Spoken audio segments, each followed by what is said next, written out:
La montaña de la Juratena. Samael Aún Weor, primera edición, México, febrero 1959. Prólogo. A 1000 llegamos, pero a 2000, no. Está para terminar el milenio. Durante casi 2000 años los santos sacerdotes de todas las religiones y sectas no han hecho más que predicar a su Dios a la altura de su evolución y de sus propias conveniencias.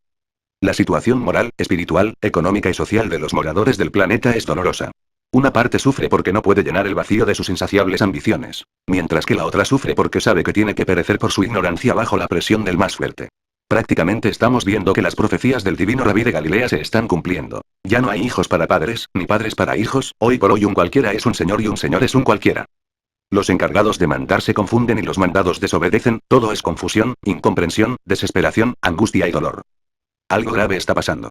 El desacato moral es tal, que a menudo vemos a muchos padres de familia con 3, 5, 8 y 10 hijos, ganando un miserable sueldo de hambre que no les alcanza para la tercera parte de sus gastos reducidos y luego de haber recibido su pago al final de la semana, se presentan el domingo o lunes ante la presencia de sus desnutridos hijos y esposa echando la puerta por la ventana, guapos, iracundos y furiosos. Cuando la falta es cometida por un gran cualquiera, con frecuencia se oye decir, ah, el Señor está entusiasmado. Pero, cuando se trata de un infeliz parroquiano, se dice, ese hombre está borracho. Tal es la incomprensión y la ignorancia en que vivimos. Todos los días oímos y vemos a grandes títulos en la prensa hablada y escrita la propaganda de los mejores cigarros y cigarrillos, los mejores whiskies, rones y cervezas, paquitos, estupefacientes que envenenan el alma y la moral de los niños, películas vulgares, rifas sin respaldos económico y moral, loterías sin cuento, y las mejores cantinas y establecimientos de prostitución. Todo mediante el visto bueno de las autoridades. Esa cosecha que así sembramos, la recogemos en la siguiente fiesta. Desnudez, peste, hambre y miseria en general, creada por los propagandistas de los vicios, en resumen. Desgracia total. Los manicomios, los hospitales y cárceles están repletos de seres humanos, unos buenos y otros malos. En las inspecciones de policía y juzgados casi no hay cupo, debido a la mucha clientela, arreglando casos de odio, de sangre, de venganza ocasionada por los vicios propagados por los que no tienen temor a Dios. Todo este desconcierto moral y fatal se debe a la falta de religión, necesitamos religarnos, volver a Dios. El hombre en su calidad de hijo pródigo necesita volver en sí y decir, ¿cuántos jornaleros en casa de mi padre tienen abundancia de pan, y yo aquí perezco de hambre? Me levantaré e iré a mi padre y le diré, Padre, he pecado contra el cielo y contra ti. Ya no soy digno de ser llamado tu hijo. Hazme como a uno de tus jornaleros. San Lucas, capítulo 15. Vers. 17, 18 y 19. Mientras el hombre no se arrepienta de sus maldades, mientras el hombre esté ausente de su Padre Dios, y se considere superior a él, lleno de egoísmo, soberbia y vanidad, creyendo que con sus inventos bélicos y destructores de lo que no ha creado, puede superarle al gran arquitecto universal, vanidad de vanidades. Mientras que no se humille reverente al eterno Creador y cumpla rigurosamente los santos 10 mandamientos de la ley de Dios, las obras de misericordia y respete sinceramente los santos sacramentos de las demás religiones, está convertido en un vehículo al servicio del demonio, el mundo y la carne. La hora es decisiva.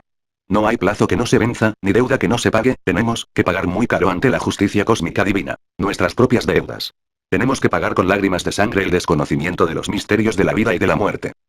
Por eso es que los santos, los grandes maestros y los dioses no tendrán por qué sufrir en la catástrofe que nosotros esperemos, porque ellos se sacrificaron, se cristificaron y se convirtieron en dioses delante de Dios. Dícenos Jesús, yo soy la resurrección y la vida. El que cree en mí, aunque esté muerto, vivirá. Y todo aquel que vive y cree en mí, no morirá eternamente. San Juan, capítulo 11. Vers. 25 y 26. Por el hecho de haber sido pecadores, no es que no tengamos derecho a salvarnos, podemos salvarnos siempre y cuando que pongamos en práctica la santa doctrina de nuestro Señor el Cristo, preparando nuestros templos corazones, con verdadera pureza en pensamiento, palabra y obra, para levantar en nosotros mismos el sagrado trono del Altísimo, del Dios viviente para que pueda sentarse en la cátedra de Moisés a predicar el sermón de la montaña. Jesús el divino Rabí de Galilea que era Dios, nos dejó su santa doctrina para que la pusiéramos en práctica, para que nosotros también como Él, engendráramos en nuestros corazones al Cristo cósmico y celebráramos en nuestros corazones esa bendita fiesta, la Navidad del corazón en nosotros mismos con el advenimiento del niño de oro de la alquimia divina sexual. Pedro Antonio Rey R. Capítulo 1 La montaña de la Juratena. Oramame el viejo ermitaño andando por los caminos del mundo se internó un día por la selva espesa de un viejo país. Oramame había nacido en Bogotá, capital de ese soleado país cuyo nombre es Colombia. Oramame el viejo ermitaño habitaba en la selva espesa de aquel viejo país. Cierto día lleno de sol, Oramame fatigado por el camino, lleno de hambre y sed, llegó a una cabaña y pidió de comer. Oramame era un verdadero místico lleno de amor y sabiduría. Cuando Oramame se sentaba a la mesa su cena se volvía mística. Recordemos al gran maestro Jesús, el Cristo. Cuando el divino maestro quería enseñar algo especial a sus discípulos, los invitaba a cenar. Para el viejo Oramame la cena era una verdadera unción mística. Así pues, aquel día lleno de sol, Oramame tenía hambre y sed. Durante la cena el viejo ermitaño estaba silencioso. Oramame escuchaba la plática de unos viejos montañeros de la comarca que no sabían leer ni escribir. Aquellos sencillos campesinos de rostros quemados por el sol del trópico hablaban de la montaña de la Juratena. Decían cosas insólitas, cosas extrañas. Oye, hoy va a llover. Decía uno, otro lo interrogaba diciendo. ¿Por qué? Ah. Contestaba otro, ¿no oyeron ustedes el enorme ruido de piedras que rodaban de la Juratena anoche? Claro que sí oí. Decía otro. Así continuaba la plática de aquellos montañeros de la selva que no sabían leer ni escribir, así hablaban y Oramame el místico solitario escuchaba. De pronto el viejo místico se levanta de la mesa y se dirige al grupo de campesinos que platicaban tranquilos a la puerta de aquella cabaña solitaria. Los campesinos mirando a Oramame aguardaron que éste les preguntara algo. El viejo místico después de saludar a los campesinos cortésmente los interrogó diciendo, «Mostradme la Juratena. ¿Dónde está esa misteriosa montaña?» El más viejo de los montañeros contestó señalando con su dedo índice, diciendo, «Mirad, allá está, ¿veis esa montaña que se clava como aguja en el cielo?» Entonces el viejo místico exclamó diciendo lleno de admiración, «Ah, ya veo. Realmente la Juratena parece una aguja llena de nieve clavándose entre la cóncava inmensidad del cielo. A los pies de esa elevada montaña corre deliciosamente un río de aguas profundas y anchas. El río Minero, este río de Boyacá riega todo el territorio Vázquez. En ese territorio boyacense está la misteriosa montaña llamada de la Juratena». Vinieron luego los relatos maravillosos. Los campesinos le contaron a Oramame muchas cosas. Le dijeron que cuando ellos querían hacer llover le metían entonces fuego a la montaña y que la lluvia era inevitable. Uno de aquellos campesinos le contó a Oramame el caso de un sobrino que se atrevió a explorar los escarpados pies de la Juratena. El mancebo se fue caminando por las riberas tropicales del río, entonces se encontró con un templo maravilloso incrustado entre las rocas de la Juratena. 3 puertas gigantescas daban acceso a aquel misterioso templo. Cuando el mancebo intentó entrar al templo, retrocedió horrorizado, dentro del interior vio muchas escamas de serpientes y huyó despavorido. Más tarde el mancebo regresó a aquel solitario y misterioso lugar, pero entonces no halló el templo, parecía cual si las rocas milenarias se hubiesen tragado a su extraño templo. Enigmas. Enigmas. Enigmas. Otro de los campesinos le contó al viejo ermitaño que él había subido hasta la cumbre de la montaña. En las alturas el hombre encontró escaleras de piedra tallada quién sabe por qué manos milenarias. Cuando el pobre montañero quiso subir algo más por aquellas escalas de misterio, fue detenido por una lluvia de piedras arrojadas quién sabe por quién. De pronto retrocede, está espantado, una enorme mole de piedra viene contra él. El hombre se esconde tras de un grueso tronco. Así se salvó de una muerte horrible. ¿Qué es esto? Enigmas. Enigmas. Enigmas.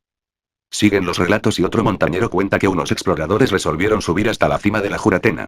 En las alturas se encontraron con unos niños que los interrogaron sobre el objeto de su excursión, luego esos niños preguntaron a los exploradores diciendo, ¿queréis algo? ¿Deseáis algo? Los exploradores respondieron, hacer que nosotros podamos hallar un pez bien grande en el río porque tenemos hambre. Los niños hablaron entre sí diciendo, id allá, en el río hallaréis lo que habéis pedido. Cuando los exploradores bajaron de la montaña, echaron el anzuelo al agua de aquel río y ciertamente sacaron un enorme pez con el cual se prepararon una deliciosa cena. Aquellos campesinos estaban extáticos hablando maravillas de la Juratena. Oramame escuchaba y meditaba, se decían muchas cosas de aquella montaña misteriosa. Unos ingenieros alemanes que recorrieron la montaña aseguraban que la montaña era rica en esmeraldas. Aquellas selvas impenetrables estaban llenas de un aire de misterio, millones de aves de todos los colores llenaban la umbría de cantos inefables, aquí y acullá solo se veían gigantescos árboles centenarios y profundidades insondables pobladas de reptiles y changos. Los habitantes de aquella selva temen al tigre que se esconde tras de cada mata, la selva es un misterio, un mundo de extrañas sorpresas que el hombre desconoce totalmente. En la selva existen leyes y fuerzas desconocidas para los físicos y los químicos. Hay cosas en la selva que el hombre académico de la ciudad ni siquiera sospecha. Capítulo 2 El Templo de la Juratena. El relato de aquellos campesinos produjo un efecto tremendo en la mente de Oramame el viejo iniciado de los grandes misterios. Quería el místico intentar el ascenso a la nevada cima de la Juratena. Empero la cosa era difícil, había que llevar víveres para 15 días, internarse entre la vorágine de aquella selva tan profunda. El viejo místico no tenía dinero como para pagar un guía y comprar víveres. Una mañana antes de salir el sol, el viejo iniciado combinó sabiamente el sueño con la meditación. El anciano tenía mucho sueño, se hallaba dormitando, fue entonces cuando resolvió meditar profundamente sobre la montaña de la Juratena. El resultado fue maravilloso, vio Oramame una nube que envolvía a la montaña de la Juratena.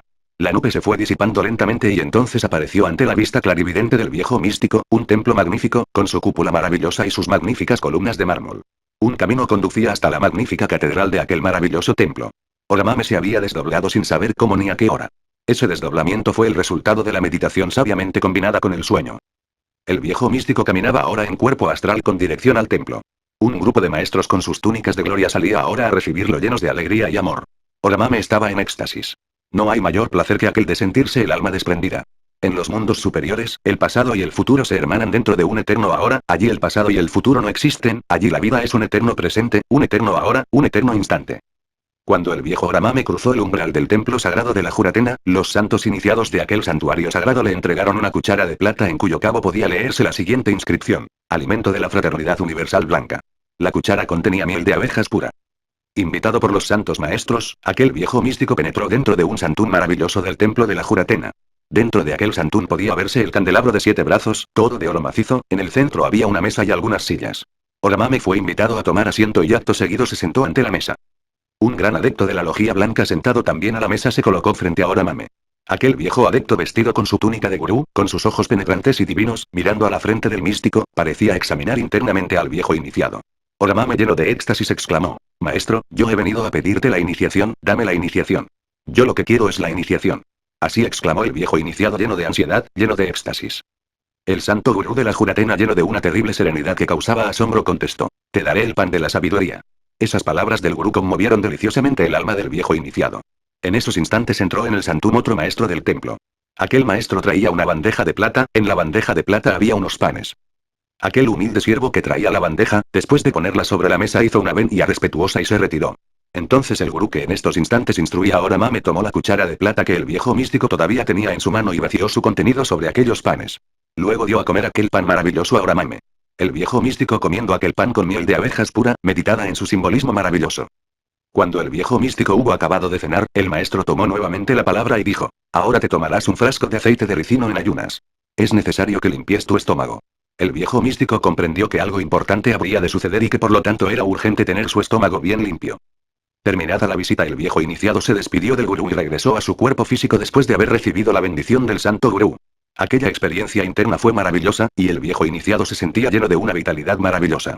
Muy temprano el místico se encaminaba a la farmacia más cercana y compró un frasco de aceite de ricino. De regreso a su casa, el viejo iniciado, obedeciendo las órdenes del gurú de la Juratena, se tomó el aceite de ricino. Comprendió el místico que debía limpiar su estómago porque algo maravilloso le aguardaba.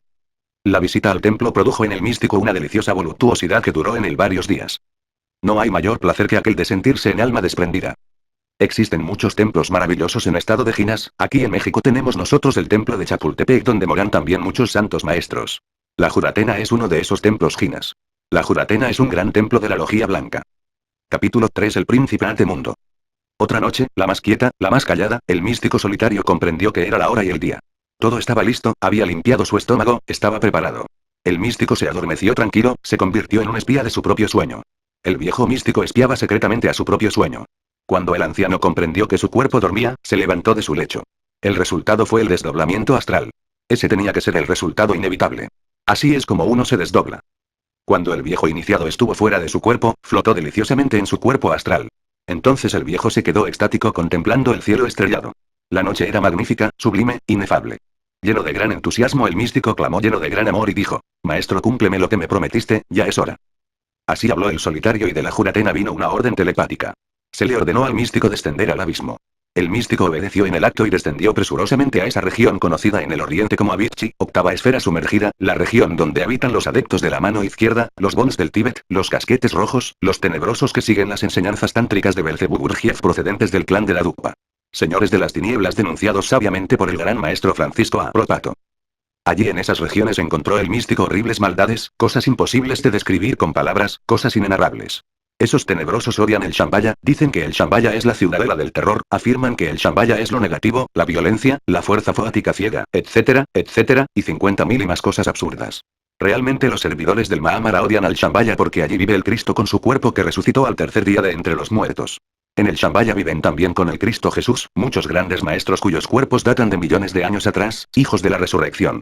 Por todos estos motivos los discípulos de Bons y Dukpas odian a Shambhala. En el abismo el viejo iniciado fue atacado por bestias horribles. En el abismo el viejo místico comprendió que tendría que luchar contra el mundo, el demonio y la carne a fin de lograr algún día la iniciación venusta. Realmente el Tao es el cuarto sendero. La senda de los arates gnósticos. Allí en el abismo, encontró el viejo místico un horrible cementerio, un panteón espantoso y fatal. Ese era el panteón de sus recuerdos, el cementerio del ayer lleno de tumbas y tumbas. Las tumbas de los recuerdos. Las cosas del ayer, realmente el yo, el mí mismo, el ego, no es más que un manojo de recuerdos. El anciano vagó por entre los sepulcros del pasado y sobre cada losa sepulcral vio una llama fatua que ardía, la llama del pensamiento. Ciertamente el pensamiento es una función de la memoria. Solo terminando con el doloroso proceso del pensar, adviene a nosotros la verdad. Todo lo entendió el solitario, todo lo comprendió y cuando quiso salir de aquel cementerio horrible, vio un grupo de gigantescos espectros que en la enrejada puerta funeral le cerraban el paso. También vio allí una pobre alma que sufría lo indecible y no podía salir de aquel cementerio porque los espectros del ayer le cerraban el paso. Esa alma sufría lo indecible. Junto al místico iban algunos chelas que acercándose a la pobre víctima la bendijeron. Luego se acercó el místico y comprendió que esa era su pobre alma esclavizada del ayer, atrapada por el némesis, por el karma, por la horrible rueda del samsara. El viejo místico se movía en esos instantes en su propio ser interno, el íntimo. Estaba lleno de éxtasis y acercándose a su pobre alma la bendijo lleno de amor. Entonces aquella alma exclamó así: ¿por qué veo sobre tu cabeza una luz azul tan divina, tan distinta a la de tus compañeros? Ah, exclamó el místico, es la luz de mi amor, alma mía. Ven. Sígueme. Y enfrentándose el místico a los gigantescos espectros funerales que cerraban el paso, sacó fuera a su pobre alma que sufría lo indecible. El místico elevó su alma a los mundos de la luz, y dirigiéndose luego por un estrecho y tortuoso sendero llegó con ella a la puerta angosta y difícil del Santún de la Gran Luz. Allí en la puerta del Santún inefable de la Gran Luz, lo aguardaba su santo gurú. El místico amaba a su gurú. Todo lo que el místico había aprendido se lo debía a su gurú. El gurú de Oramame era un lemur. Ese lemur tenía el elixir de larga vida. Ese lemur había nacido en Lemuria y conservaba el cuerpo lemur con el maravilloso elixir de larga vida. El sendero Tao nos conduce a la liberación final. El sendero Tao nos confiere el nirvana y si renunciamos al nirvana, podemos pedir entonces el elixir de larga vida. El arcano Azf es el fundamento básico del sendero Tao. El yogi que no haya recibido el arcano Azf en el Aryabhata Ashram no será jamás otra cosa que un teorizante inútil, un repetidor de luces prestadas, eso es todo. Cuando el viejo místico quiso entrar al Santún, su alma se transformó en un escorpión que le hirió su mano con el aguijón. Ciertamente el escorpión simboliza los órganos sexuales. Nosotros fuimos heridos por el escorpión. Nosotros salimos del Edén por la puerta del sexo. Solo por esa puerta podemos retornar al Edén. El Edén es el mismo sexo. El místico se asombró al ver su alma convertida en escorpión. Esto nos recuerda a la constelación Escorpión. Realmente Escorpio influye sobre los órganos sexuales. Empero el escorpión nos hiere con su aguijón. Salimos del Edén por las puertas del sexo. Solo por esa puerta podemos retornar al Edén. El Edén es el mismo sexo. El viejo iniciado penetró entonces en la cámara de la luz santa donde resplandece el espíritu universal de vida. Aquella divina y terrible cámara estaba iluminada por una luz blanca inmaculada que no hacía sombra por ninguna parte, y que daba vida a todo lo que tocaba. Oramame estaba estático entre tanta belleza. De pronto sus ojos se fijaron en un hermosísimo cuadro que había sobre una mesa. Era un cuadro delicioso, un cuadro del mártir del Calvario, allí se veía el Gólgota en toda su terrible belleza divina. El místico se quedó absorto contemplando aquel magnífico cuadro que ni un Miguel Ángel, ni un Rafael, ni un Velázquez hubieran podido describir con tanto realismo. Aquel cuadro tenía vida.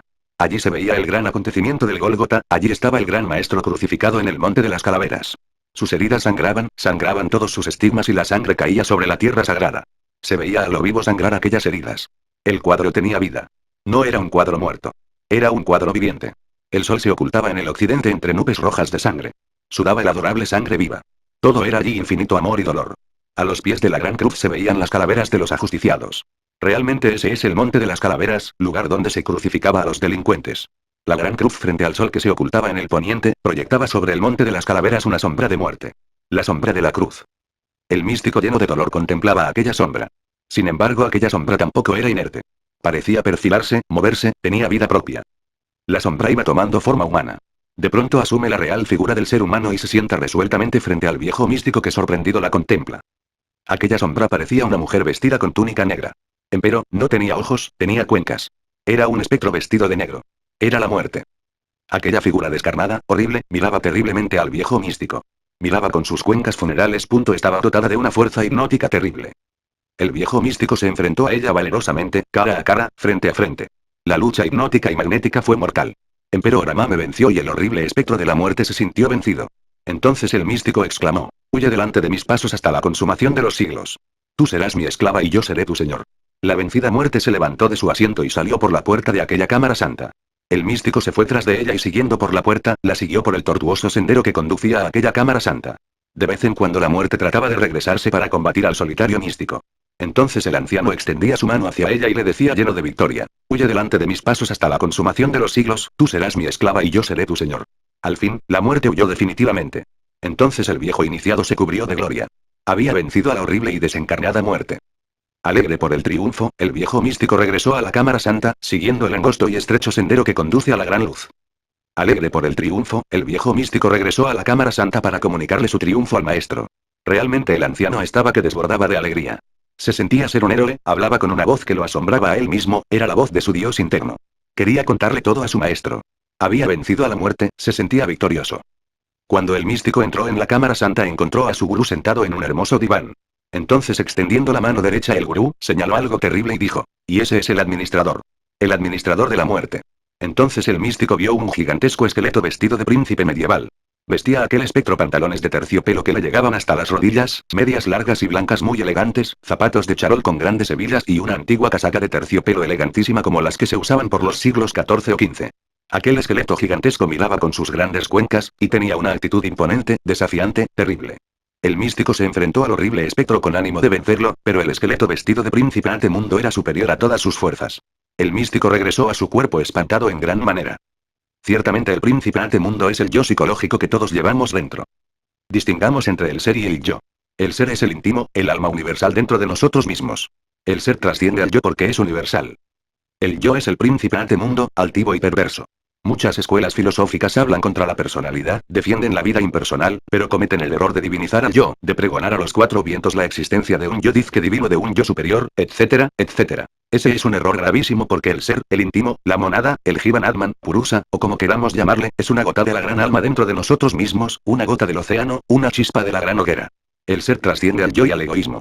El espíritu individual no existe, solo existe el espíritu universal de vida. Hay que acabar con la individualidad porque todos somos uno. Solo existe el espíritu universal de vida, ese gran espíritu universal de vida tiene como el mar, olas grandes y pequeñas, dioses y devas, elementales y hombres. El íntimo del hombre y de la bestia, del dios y del deva no son sino diversas modificaciones del espíritu universal de vida. La gota debe sumergirse en el océano, y el océano, en la gota. HTV, dijo. La herejía de la separatividad es la peor de las herejías. Si las olas de la mar hablaran dirían así, nosotras las olas somos todas el océano, nosotras somos el mar. Así es el espíritu universal, como el mar, todos somos uno. Si una ola se separa del océano para decir yo soy un individuo, yo soy un yo separado, esa sería la peor de las herejías. Lo imposible. Capítulo 4. Los tres traidores de Hiram Abiff. Los tres traidores de Hiram Abiff se llaman Sebal, Ortelut y el tercero Stokin. Los tres traidores fueron decapitados. Las tres cabezas fueron echadas al fuego y las cenizas lanzadas a los cuatro puntos de la tierra, a los cuatro vientos. Esos tres traidores están dentro de nosotros mismos. Esos tres traidores son el dragón negro de las tres cabezas. Los tres rebeldes. El primero es el rebelde a la naturaleza, el segundo es el rebelde a la ciencia y el tercero es el rebelde a la verdad. Esos tres rebeldes son en la Biblia: Coré, Datón y Abirón. El primero es el que golpea a Irán con la regla, así los justos son asesinados en nombre de la ley y el orden. El segundo golpea a Irán con la palanca, así es como los prejuicios y creencias de cada época llevan a la muerte a los grandes iniciados. El tercero remató a Irán con el martillo, así es como la violencia de cada época asesina a los justos y prohíbe la difusión de la doctrina secreta. Estos tres traidores controlan los tres cuerpos llamados astral, mental y causal, voluntad. Los grandes clarividentes han estudiado estos tres vehículos, pero desgraciadamente no han estudiado lo que hay dentro de ellos. El astral está controlado por Sebal, el padre del deseo. El mental está controlado por Ortelut, el horrible demonio de la mente y el cuerpo de la voluntad. Causal, está controlado por Stokin, el terrible demonio de la mala voluntad. Estos tres traidores constituyen eso que se llama el príncipe ante mundo. La víctima inmolada es siempre el Cristo interno de todo hombre que viene al mundo. Hiram es nuestro Cristo interno. Hiram es el Rey Sol. El Rey ha muerto, viva el Rey. Cristo fue asesinado por tres traidores: Caifás, el sumo sacerdote, Judas Iscariote y Pilatos. Nosotros necesitamos resucitar al Cristo dentro de nosotros mismos. Necesitamos encarnar al Verbo dentro de nosotros mismos. Esto solo es posible decapitando a los tres traidores. Los 27 maestros que salieron a buscar al primer traidor se dividieron en tres grupos de 9. Estos tres grupos practicaron por el oriente, por el mediodía y por occidente. Esto nos recuerda las tres puertas del templo: hombre, mujer, sexo. Solo bajando a la novena esfera, el sexo, podemos encontrar al príncipe ante mundo, para decapitarlo. Los maestros encontraron al primer traidor escondido entre la caverna del deseo. Así el maestro decapita al primer traidor. Así el maestro se presenta ante el rey Salomón llevando en una mano el puñal y en la otra la cabeza del primer traidor. Así es como el maestro exclama: conmigo viene la venganza. El segundo traidor fue hallado por el segundo grupo de 9 maestros, metido dentro de la caverna de la mente, a cuya puerta está siempre el perro del deseo. Los maestros lo llevaron prisionero a Salomón. Esto sucedió a los 18 días de la partida, en la tarde y en momentos en que terminaban los trabajos del templo. Salomón le hizo abrir el cuerpo, le cortaron la cabeza y le arrancaron el corazón. Estos 18 días nos recuerdan el arcano 18 del tarot. Realmente los enemigos secretos y ocultos de la mente nos acechan para desviarnos de la senda de la iniciación. Solo 9 maestros encontraron al segundo traidor. Solo bajando a la novena esfera logramos decapitar al segundo traidor. El tercer grupo de 9 maestros encontró al tercer traidor y tuvo que defenderse con mucho valor, porque el tercer traidor se defendió heroicamente con el hacha de la mala voluntad. Lo más grave es que el tercer traidor intentaba lanzarse al abismo, siempre la mala voluntad y la desobediencia nos hace caer al abismo. Las 3 cabezas fueron colocadas sobre 3 pértigas guarnecidas de hierro a la puerta del templo, luego fueron echadas al fuego. Tenemos que bajar a la 9ª esfera, el sexo, para decapitar a los 3 traidores de Hiram Abiff. Todos los grandes iniciados del pasado tuvieron que bajar a la 9ª esfera. La clave secreta es el gran arcano. Este arcano es sexual. Debe haber conexión sexual. En la unión del falo y el útero se halla la clave, lo importante es retirarse la pareja antes de terminar el acto sexual, antes del espasmo, antes del orgasmo fisiológico, para evitar la eyaculación del semen, no hay que derramar el semen ni dentro de la matriz, ni fuera de ella. El deseo refrenado transmuta el licor seminal en sutilísimos vapores seminales que a su vez, se convierten en energías solares y lunares, positivas y negativas. Esas energías electromagnéticas ascienden por 2 finos cordones ganglionares que se enroscan en la médula espinal. Esas energías suben hasta el cáliz, ese cáliz es el cerebro. Así el cerebro se seminiza. Así el semen se cerebriza. Este secreto sexual es el arcano Af, con este arcano se logra la entrada al Edén. El Edén es el mismo sexo. Nosotros salimos del Edén por la puerta del sexo, solo por esa puerta podemos entrar al Edén. Nadie puede entrar al paraíso por puertas falsas, tenemos que entrar por donde salimos. Esa es la ley.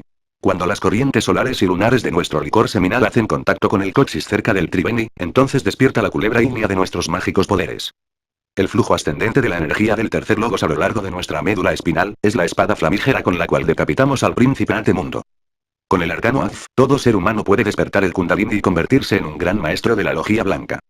Capítulo 5. Las aguas del río Minero. A los pies de la Juratena corre el río Minero. Río de aguas anchas y profundas. Estas aguas son el oro puro. Estas aguas son el Mysterium Magnum, el Ens Seminis, el Lapis Philosophorm o piedra filosofal. Estas aguas son la suma materia, el Menstruum universal. El principio fundamental de la alquimia es el disolvente universal, el semen cristónico que nosotros llevamos en nuestras glándulas sexuales. Existen 3, 7 y 12 procedimientos alquimistas, pero todos concuerdan en que el único objetivo es transmutar en oro puro los metales más groseros. El alquimista cabalista transmuta plomo físico en oro físico, el alquimista ocultista transmuta el plomo de su humana personalidad en el oro puro del espíritu. La clave secreta es el arcano Af. En alquimia existen 3 aspectos: el cósmico, el humano y el terrestre. Estos 3 aspectos están representados por el azufre, el mercurio y la sal. El semen es el único elemento que existe en la naturaleza, la química clasifica a los metales como distintos elementos, pero realmente solo existe un elemento único y universal. Ese elemento es el semen de nuestras vesículas seminales. La transmutación de un metal en otro es posible porque solo existe un único elemento universal, el Ens Seminis. Reduciendo todo metal a su semen se puede transformar en oro purísimo. Reduciendo nosotros a nuestro semen por medio del arcano Af, no derramando el semen jamás en la vida, nunca. Jamás. Triunfamos, transmutamos el plomo grosero de nuestra personalidad en el oro puro del espíritu. Así elaboramos el niño de oro de la alquimia. Así nos convertimos en dioses. Esto no es una teoría más, esta no es una hipótesis, este es el único camino que nos convierte en dioses. Esta es la única clave. Todo lo que no sea por este camino sexual, es perder el tiempo miserablemente. El agua es la gran madre o vaca sagrada de la India. Esta gran madre está simbolizada en todas las teogonías con millares de nombres lunares. Ella es Isis, Maya, María, Lucina, Diana, Ataecina, Calquihuitl, Adonía, Insoberta, etcétera, etcétera, etcétera. Es muy interesante saber que las predicaciones del Divino Maestro Jesús el Cristo, están siempre junto al lago, la fuente o el mar. Jesús se bautizó en el Jordán. Jesús comenzó a predicar en Cafarnaum, ciudad marítima de Galilea. Jesús en las riberas del lago encontró sus pescadores, sus discípulos. Jesús caminó sobre las aguas de un lago en estado de Ginas, ese lago es el Genesaret. Ese lago es Genesaret o Gina. Queremos decir con esto que ese lago estaba encantado, en parte se hallaba sumergido dentro del plano astral, ese es el estado Ginas. La doctrina de salvación se enseña siempre en los misterios iniciáticos del lago.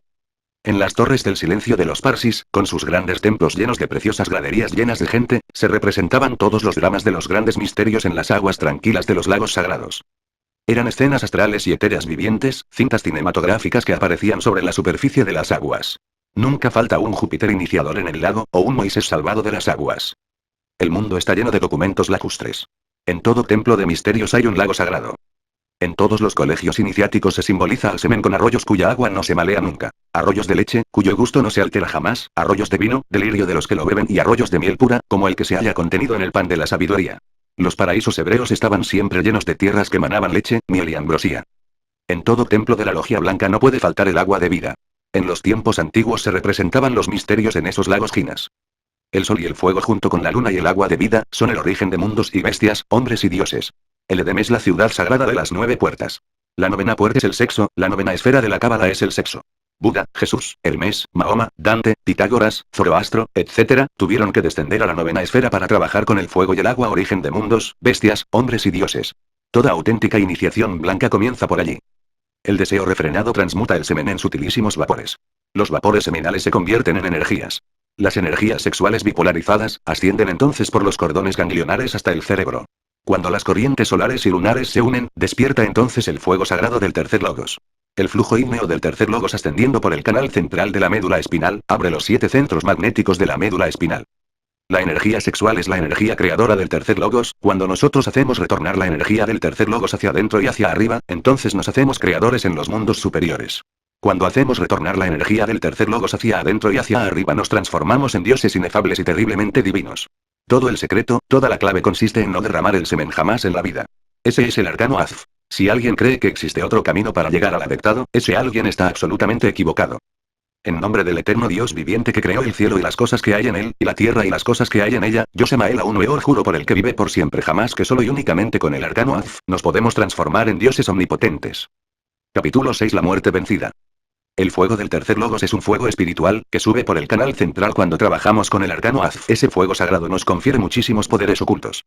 El fuego nos da poderes sobre los terremotos, sobre el agua, sobre los vientos. El fuego nos da el poder del oído oculto, el poder de la clarividencia y el poder de la omnisciencia.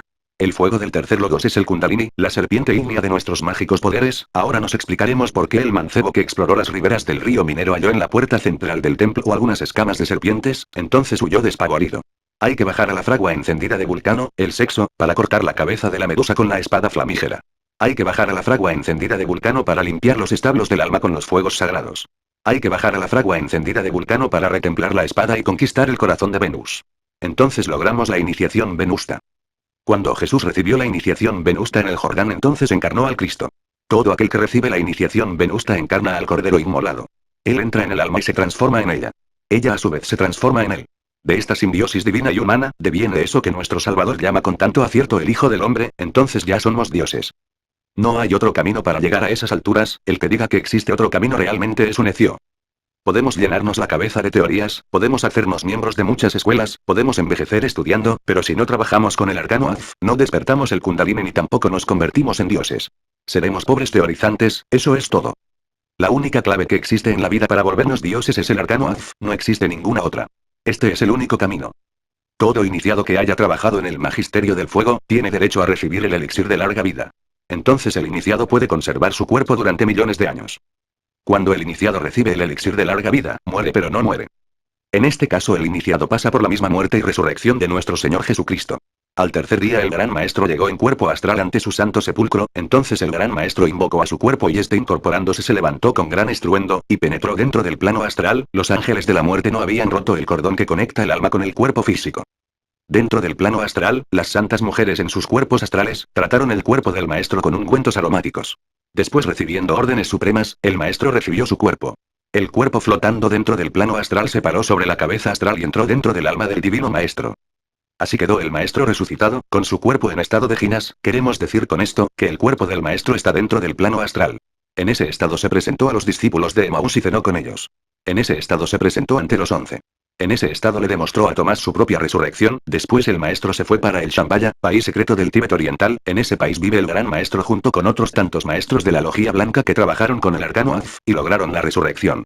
Según las tradiciones mahometanas, sabemos que el maestro de Mahoma era un hombre de ginas, cuyo cuerpo era inmortal, había logrado el elixir de larga vida. Khedr era considerado por los mahometanos como profeta. Khedr había trabajado con el arcano Azf. Este fue el gran maestro de Mahoma. La humanidad divina vive en los paraísos de ginas. Multitudes inefables habitan con sus cuerpos en las tierras de ginas. Entonces convivíamos con los dioses elementales del fuego, del aire, del agua y de la tierra. Esas eran las épocas en que los ríos de agua pura de vida, manaban leche y miel. Aquellos que quieran regresar a esos paraísos de ginas, deben entrar por donde salieron. Nosotros salimos del Edén por la puerta del sexo, solo por esa puerta podemos entrar al Edén. El Edén es el mismo sexo. Cagliostro, el enigmático y poderoso conde, era un habitante de las tierras ginas. Vivió en las épocas de Jesucristo. Fue amigo personal de Cleopatra, trabajó para Catalina de Médicis, fue el conde Fénix en Rusia, etc. Ese hombre era inmortal, ese hombre curaba enfermos, transmutaba el plomo en oro y hacía diamantes. Dícese del conde Cagliostro, que aparecía y desaparecía instantáneamente. A los pobres los curaba sin exigirles pago, pero a los reyes, a los príncipes, les cobraba fuertes sumas de dinero. El enigmático y poderoso conde de Cagliostro había recibido el elixir de larga vida. Zanoni fue también otro maestro grande y maravilloso, había sido iniciado en la Torre de Fuego de la vieja Caldea y vivía en los paraísos Ginas. Desgraciadamente se cayó porque se enamoró de una joven artista de Nápoles, se cayó por el sexo. Con el sexo nos levantamos y con el sexo nos caemos. Con el sexo nos convertimos en lo que queramos. Ángeles o diablos. Dioses o bestias. Zanoni se dejó caer y perdió la cabeza en la guillotina durante la Revolución Francesa. La energía del tercer logos fluye en la nebulosa y en el átomo. La energía del tercer logos organiza el vértice atómico y el vértice de todo universo. Exteriorizada hacia afuera y hacia abajo nos convierte en demonios. Cuando la hacemos retornar hacia adentro y hacia arriba, nos convertimos en ángeles. El laboratorio del tercer logos son nuestros órganos sexuales. El tercer logos es el Espíritu Santo, el fuego del Espíritu Santo sube por el canal central de la espina dorsal. Moisés fue discípulo de un gran maestro de los paraísos Ginas. Moisés supo hallar a su gurú en la confluencia de los dos océanos. Ese gurú, después de instruir a Moisés, se sumergió dentro del plano astral. Sin embargo, ese gurú tenía cuerpo de carne y hueso. Era un inmortal de las tierras de Ginas. Cuando decapitamos al príncipe Antemundo, vencemos a la muerte. Entonces exclamamos: huye delante de mis pasos hasta la consumación de los siglos. Tú serás mi esclava y yo seré tu señor. ¿Dónde está, oh muerte, tu aguijón? ¿Dónde, oh sepulcro, tu victoria? Si después de leer usted, querido lector, este libro, quiere seguir de fornicario, eyaculando miserablemente el licor seminal, no se queje después de su mala suerte, no diga que la lojía blanca no lo ayudó. Los fornicarios se convierten en demonios. Si usted no nos cree, a nosotros no nos importa, lo único que nos interesa es darle la clave secreta de la iniciación. Si usted desprecia esta clave, después tendrá que buscarla con lágrimas de sangre, esa es la ley, es el némesis, es el karma. No pierda el tiempo usted teorizando. Practique con el arcano Azf, cristifíquese. Nosotros somos sus amigos y estamos dispuestos a ayudarlo. Hay que sublimar las energías sexuales al corazón con la palabra pura, cada una de nuestras palabras debe ser armonía, paz, amor, el verbo es sexual y si nuestras palabras son sucias, arrítmicas, entonces las energías creadoras del tercer logo se transmutan en poderes tántricos negros y fatales. Cuando el varón cumple los 14 años, su voz se transforma en la voz de hombre. Entonces es cuando nuestras glándulas sexuales entran en actividad. Esto nos hace ver la íntima relación que existe entre la laringe creadora y los órganos sexuales. El sexo y el verbo son una misma cosa, una misma fuerza divina, inefable. Hay que trabajar con el arcano Azf, y hablar deliciosamente. Enseñad el arcano Azf, con modestia, sin vulgaridades, con pudor. No profanéis la palabra. Con el arcano Azf, venceréis la muerte. Estudiad, querido lector, practicad y adelante. Que vuestro Padre que está en secreto y que vuestra bendita y adorable Madre Kundalini os bendiga vuestro propio ser. Samael Aún Beor. Capítulo 7. Los tiempos del fin. Otra noche, la más pura, la más callada, el viejo místico, aprovechando el sueño de su cuerpo, abandonó su envoltura corpórea y se fue a los mundos superiores. Aquí en México tenemos nosotros el peyote, cactus maravilloso. Mascando ese vegetal se despierta la clarividencia instantáneamente y entonces podemos salir en cuerpo astral a plena conciencia. Allá en Sudamérica existe el famoso yagué que nos permite salir en astral.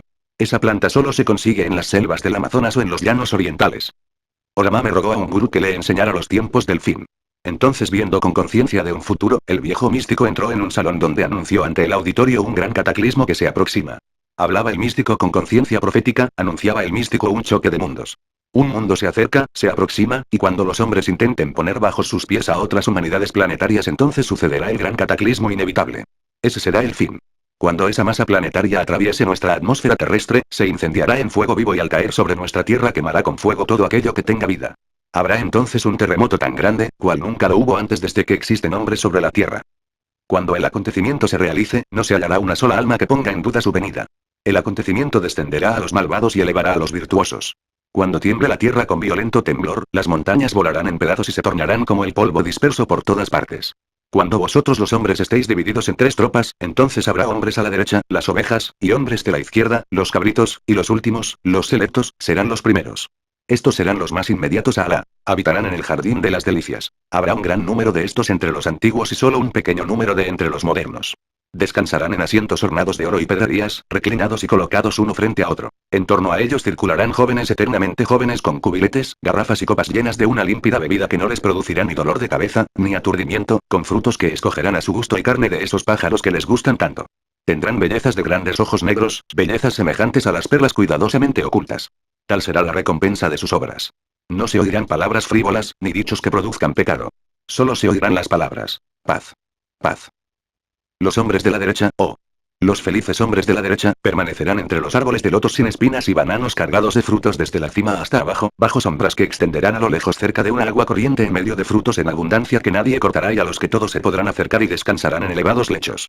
Nosotros en una creación aparte hemos creado las bellezas del paraíso, hemos conservado su virginidad, queridas de sus esposos y de un ángel igual al suyo serán destinadas a los hombres de la derecha. Habrá un gran número entre los antiguos y un número entre los modernos. Surah Al-BVS. 1 al 39 y 76 a 77 Corán. Estos versículos del Corán confirman nuestra profecía sobre los tiempos del fin. El viejo místico profetizaba la gran tragedia. El viejo místico hablaba y las gentes se reían de él.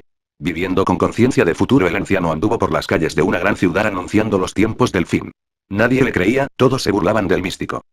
Esa ciudad era Babilonia la Grande, la madre de todas las fornicaciones y de todas las abominaciones de la tierra. El solitario en su cuerpo astral entró a un laboratorio científico. Allí vio el anciano a un gran gigante acostado en el suelo. Ese gigante tenía el aspecto de un gran intelectual. El gigante dormía y los científicos le extraían la energía atómica del cerebro y del corazón. Ese gigante es el coloso atómico de nuestro mundo terrestre. Duerme y quiere despertar, empero con ciertos instrumentos le extraen la energía atómica del cerebro y del corazón. El viejo iniciado sabía que si el coloso llegara a despertar acabaría con los científicos y con el mundo entero. Los científicos serían víctimas de su propio invento. Así lo comprendía el anciano, así lo entendía. El viejo anduvo luego por las calles de la gran ciudad cuyo número es 666, y vio una gran torre de cristal que llegaba hasta el cielo. Hueca torre de frágil cristal, traición al Eterno, pronto será quebrantada. Esa es la torre de Babel que amenaza a los cielos estrellados. Esa torre está representada por la ciencia materialista que odia a Dios. Por entre esa hueca torre de frágil cristal vio el místico aviones cohetes maravillosos que subían y bajaban. Aviones cohetes capaces de llegar a la luna y a los otros mundos habitados. La especie humana estaba llena de soberbia y orgullo. Entonces algo terrible sucedió. Despertó el coloso atómico y se vieron cosas horribles. Las camadas superiores de la atmósfera terrestre alteradas por las explosiones atómicas dieron origen a terribles terremotos y espantosos maremotos. Las ciudades caían como castillos de naipes al suelo. Olas monstruosas nunca vistas azotaban las playas y había un sonido extraño en la mar. Por donde quiera, lamentos, hambre, miseria, guerras atómicas, enfermedades terribles ocasionadas por la radioactividad. Y cuando el místico contemplaba todo esto, un mundo se acercó a la Tierra y al caer sobre nuestro globo planetario quemó con fuego todo aquello que tenía vida, y hubo un terremoto tan grande cual nunca lo hubo jamás desde que existen hombres sobre la Tierra. Entonces fue el fin. El místico contemplaba todo eso mirando en el futuro, se vio junto con otros dos maestros ayudando a salvar a los justos. Y del fondo del mar surgieron nuevos cielos y nuevas tierras donde morará la futura gran raza llamada la raza de Coradi. Antes del cataclismo serán salvados secretamente los justos. Otra noche, el viejo iniciado vio inmensas multitudes de seres humanos entrando en las grandes ciudades. Humanos de Venus, de Mercurio y de Marte. Los venusinos encabezaban el desfile. Pusieron sus discos voladores sobre camiones nuestros. Y eran bellos de rostro y pequeños de estatura. Los mercurianos eran algo más altos y llenos de gran sabiduría. Los marcianos de la misma estatura nuestra, pero menos sabios. Hombres de conciencia futura, eso es todo. Entonces el místico entendió que antes del gran cataclismo final seremos visitados oficialmente por otras humanidades planetarias y advertidos muy severamente. Si no obedecemos entonces será el fin, empero se nos dará la oportunidad para escuchar la ley y el orden. Empero el hombre de la Tierra no escuchará y caerá bajo el filo de la espada de la justicia cósmica. Los hombres se han lanzado a la conquista del espacio. Ya estamos a punto de conquistar la luna. Dentro de muy pocos días veremos al hombre en la luna. Esto es inevitable. Cada paso que demos en la conquista del espacio estrellado nos acerca al fin. Las bestias humanas no tienen derecho a sojuzgar otras humanidades planetarias. Cuando el hombre acabe con la fornicación y el adulterio, cuando el hombre se humille ante el Eterno, entonces realmente se habrá ganado ese derecho a la navegación interplanetaria. Empero el hombre quiere conquistar los espacios estrellados a la brava, a la fuerza y el resultado será la caída de la Torre de Babel con la cual hoy como ayer amenaza los cielos estrellados. El año 1966 significa algo muy grave para el mundo. En el 60 caerá una torre fulminada y entonces el clero católico sufrirá mucho. Los rusos están a punto de conquistar la luna. El ser humano caminará por ese satélite y hallará que en la cara invisible de la luna hay vida vegetal, mineral, animal, etc. La luna es rica en petróleo. La guerra entre el este y el oeste es inevitable. Habrá guerra atómica, se pelearán en la tierra, en las aguas, en los aires, etc. Los ejércitos orientales invadirán América del Norte por el estrecho de Bering. Estados Unidos será vencido y Nueva York será convertida en cenizas dentro de muy poco tiempo. Las explosiones atómicas alterarán la camada superior de la atmósfera terrestre. Entonces ya no podrá filtrar los rayos solares y veremos el sol de un color negro. La luna será roja como sangre porque se la tomarán los rusos. Así se cumplirá todo lo que el Cristo anunció para el fin de los tiempos. Los tiempos del fin ya llegaron y estamos en ellos. Las lluvias traerán graves inundaciones por todas partes. El hielo de los polos se está derritiendo. El deshielo de la capota polar traerá frío y terribles inundaciones. Ese es el resultado de las explosiones atómicas. El Vaticano está a punto de ser destruido. El Papa Juan XXIII andará por distintos lugares del mundo. Todas las conferencias de paz y todos los arreglos diplomáticos fracasarán inevitablemente. Todos los países de la Tierra serán sacudidos por grandes terremotos. Un mundo gigantesco se acerca a la Tierra y verticalizará el eje terrestre. Entonces veremos escenas dantescas. Cuando ese gigantesco orbe kármico se acerque demasiado a la Tierra, todo ojo lo verá y entonces el hombre enviará un maravilloso cohete bien tripulado con gente científica que llegará a la Luna. Ese gigantesco orbe kármico traerá guerras a muerte y se llevará al abismo a los perversos de este siglo. Rusia y los Estados Unidos no podrán arreglar nada y al fin irán a la guerra y a la muerte. En el año 1962 comienza la nueva era de Acuario. La nueva era significa el advenimiento del Cristo, y la caída de esta gran Babilonia, la muerte de esta raza perversa y un cataclismo espantoso. Empero esta vez, los justos no pagarán por los pecadores. Esto sucedió ya una vez y ese tiempo pasó. Un mundo que se atrevió a crucificar a Cristo está de hecho absolutamente fracasado. Será destruido. Empero los justos serán salvados secretamente. De estos justos saldrá la futura gran raza. Habrá cielos nuevos y tierras nuevas para los justos. Justos son los castos. Todo aquel que derrame el semen aunque sea casado, es de hecho por tal motivo un violador de la ley, un fornicario. Para ellos, para los fornicarios, el abismo y la muerte segunda. Esa es la ley. Que se preparen los gnósticos para la gran catástrofe que se acerca. El día ni la hora nadie la sabe, sino el Padre. Empero esto está ya a las puertas. Fin. Samael Aún Weor. Fin. Invitación esotérica. Querido lector. Si usted se interesa por su salvación, si usted quiere ingresar al ejército de salvación mundial que se conoce como el Águila, Acción Gnóstica Libertadora de Amerindia, diríjase al apartado 7858 México DF. Escriba al secretario de Samael Aún Weor, señor Don Rafael Ruiz Ochoa. Rafael Ruiz Ochoa, apartado postal M, 7858 México, DF, ZPI. El Águila es un gigantesco movimiento gnóstico formado por todos aquellos que han ingresado al ejército de salvación mundial. Todas las escuelas, todas las religiones, sectas, pueden ingresar al Águila. El Águila está dirigido por 3 maestros. Excelentísimo señor profesor Dr. Francisco A. Propato, Swami Sivananda y Samael Aún Weor, avatar de la nueva era. Hoy, como ayer lo hizo Noé, aparece un hombre que está advirtiendo al mundo el cataclismo que se aproxima. Deje usted el orgullo y resuélvase a entrar en el ejército de salvación mundial antes que sea muy tarde. Aún es hora de escuchar la palabra que Samael Aún Weor, el Kalki avatar de la era acuaria, está pregonando a los 4 vientos. Los que ayer no escucharon a Noé, perecieron bajo las aguas. Los que hoy no escuchen a Samael Aún Weor perecerán con el fuego. México, febrero 1959.